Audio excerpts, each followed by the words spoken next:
Mesdames et messieurs, bonjour. C'est un honneur pour moi de prendre la parole aujourd'hui pour vous exposer le bilan des émissions sur le marché des titres publics par adjudication au cours de l'exercice 2022. Au cours de l'exercice 2022, nous avons mobilisé près de 12 248 milliards.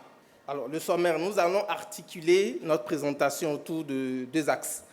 Ce qui s'est passé sur le marché primaire et ce qui s'est passé sur le marché secondaire. Alors, pour ce qui est du marché primaire des titres,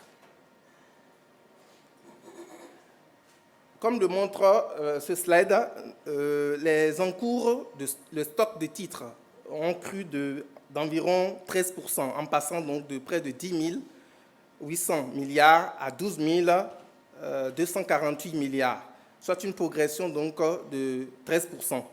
Les États essentiels qui concentrent donc ce stock, c'est la Côte d'Ivoire autour de 22%, suivi par le Sénégal autour de 19%.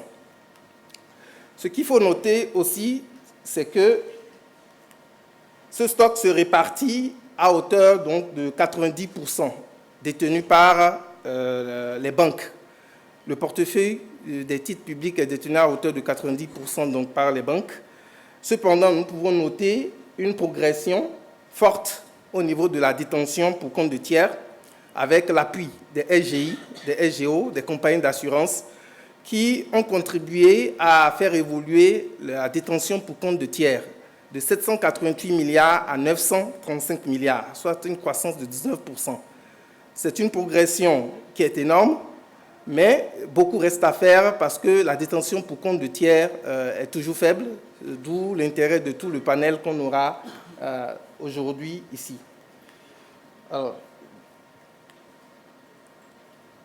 voilà, donc plus de 90% sont détenus, comme le disais-je, par les acteurs bancaires. Ensuite, la répartition de cet encours est en faveur des obligations, dénommément appelées obligations assimilables du Trésor.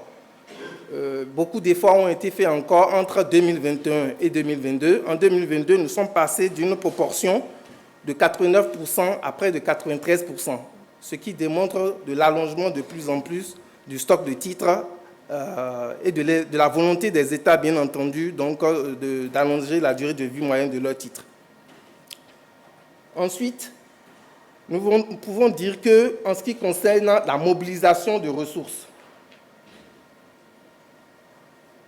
j'essaie de synchroniser avec les slides. En ce qui concerne donc la mobilisation de ressources sur 2022 a été quasi identique par rapport à 2021, avec près de 5 255 milliards qui ont été mobilisés, avec une croissance de près de donc de près de 19% sur la mobilisation. Les OAT, bien entendu, sont toujours dans des proportions beaucoup plus importantes, comme on peut le voir sur le slide. Ce qu'il faut dire également sur ce point, c'est que nous sommes partis d'un équilibre de la structure de 33% contre 67% pour les OAT, à une structure d'à peu près 37 et 64%, c'est-à-dire il y a une diminution donc de 4% en faveur donc de l'allongement de la dette sur les OAT. Alors, si nous regardons la chose d'un point de vue trimestriel, le T1, le T2 et le T4 sont en baisse par rapport donc à 2021, mais nous voyons un pic au niveau donc du T3, essentiellement dû au retour donc de l'État du Mali à la suite donc de la levée des sanctions, avec un effet de rattrapage donc de ces mobilisations sur le marché des titres publics. Alors, sur cette partie, nous avons la répartition des montants levés selon les maturités. Comme vous pouvez le constater, nous avons un recentrage sur les maturités 3 et 5 ans, au détriment des maturités 1 an, de court terme et de long terme, essentiellement dû au changement du contexte des conditions de marché avec la crise russo-ukrainienne, les crises socio-politiques, entre autres dans certains États, qui a fait que la demande donc, des investisseurs s'est recentrée sur le moyen terme, donc autour des maturités comme 3 et 5 ans, qui représentent autour de 47% donc, du portefeuille. Alors, nous regardons également comment cela se distribue de mois en mois. Vous voyez bien que les courbes en bleu sont de plus en plus petites, sont plus petites que les courbes en noir, essentiellement dû au fait que donc, le niveau de mobilisation de mois en mois est un peu plus faible par rapport à l'année précédente, avec le pic que nous avons déjà identifié au niveau donc, de août, dû au retour essentiellement donc, du Mali sur le marché. Mais comme déjà indiqué, il y a une stabilité de la levée entre 2022 et 2021, puisque la diminution est de l'ordre de 5%. Alors, le nombre de participants également est de plus en plus faible. Mais nous notons quand même un pic autour de 86 participants. Bon, cela est essentiellement dû à certains investisseurs qui ne sont plus enclins à participer sur certains États compte tenu de certaines contraintes groupes notamment, mais la participation reste toujours raisonnable au niveau donc globalement donc, du marché. Alors, ce slide est très important dans la mesure où il montre le niveau d'appétence également donc, du marché. Vous voyez bien que la courbe en bleu est drastiquement plus faible que la courbe en jaune. La courbe en bleu, c'est le niveau de couverture des émissions globalement sur 2022. Nous avons, dès le premier trimestre et une partie donc, du deuxième trimestre, une chute brutale qui tend donc à se stabiliser par la suite autour de 150%. Mais on peut noter donc une baisse par rapport à 2021 de près de 100 points de pourcentage, ce qui dénote qu'il y a certes un effort donc, des investisseurs, mais le niveau de couverture reste à diminuer par rapport à ce à quoi on pouvait s'attendre, et essentiellement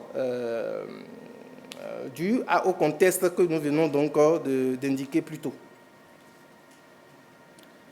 Alors, ce slide vient renforcer ce qui est dit précédemment. Si nous faisons l'analyse d'un point de vue des instruments qui ont été usités, vous voyez clairement que nous sommes autour de 170% pour 2022 et par instrument en baisse par rapport à 2021.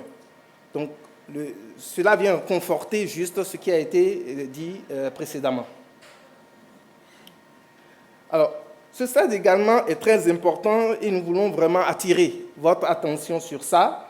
Si nous analysons donc le comportement des acteurs en termes de pricing et donc de niveau de rendement sur le marché, de trimestre en trimestre sur 2022, nous avons senti, en cohérence avec les changements de taux directeur, une évolution à la hausse donc des rendements. Alors, l'écart sur les maturités les plus usitées, comme déjà indiqué, 3 et 5 ans, c'est autour donc, de 100 points de base. Mais nous avons connu donc, 3 changements donc, de taux directeur de 0,25 points de base chacun, soit au total donc, de 75 points de base.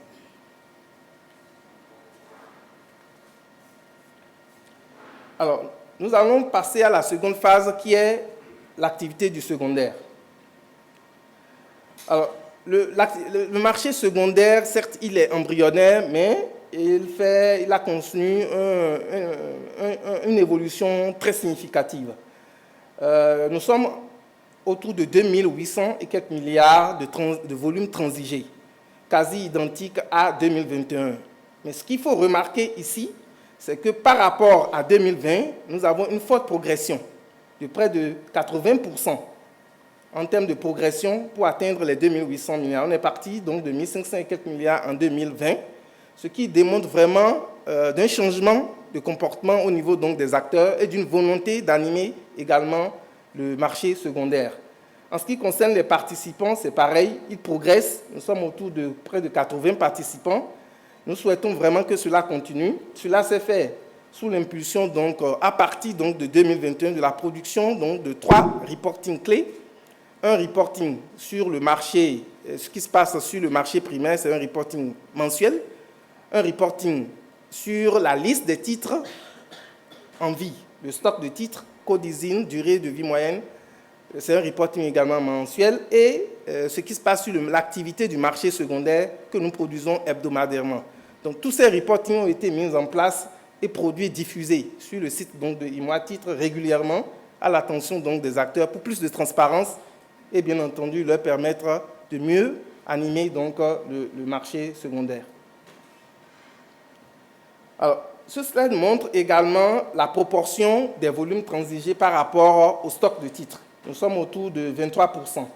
Donc, cela montre effectivement que la proportion, certes, elle est faible, mais par rapport au volume levé, le stock de titres qui fait l'objet d'animation sur le marché secondaire autour de 23%. Bien entendu, nous ne pouvons pas nous satisfaire de ce taux parce qu'il y a beaucoup qui reste à faire, parce que peut-être les transactions sur le marché secondaire portent sur peut-être quelques États. Nous souhaiterons bien entendu que cela puisse s'étendre au papier donc, de tous les États. Alors, ce slide démontre en fait une répartition des volumes transigés selon les durées résiduelles qui ont été mises là et adossées un peu au titre benchmark, aux maturités benchmark que nous émettons.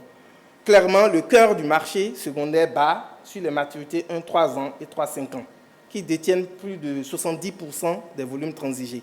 Cela nous indique clairement que le besoin des acteurs sur le marché secondaire est entre 1 an et 5 ans, sur ces maturités-là, qui constituent donc la charnière donc, pour les activités de ce marché. Alors, ça c'est une répétition, mais voilà les 3 productions, les 3 reporting clés que nous produisions sur le marché et qui ont pu, entre autres, permettre un peu plus de transparence. Nous vous incitons donc à les lire régulièrement et à y accéder donc, sur le site donc, de IMOA Titres. Je vous remercie.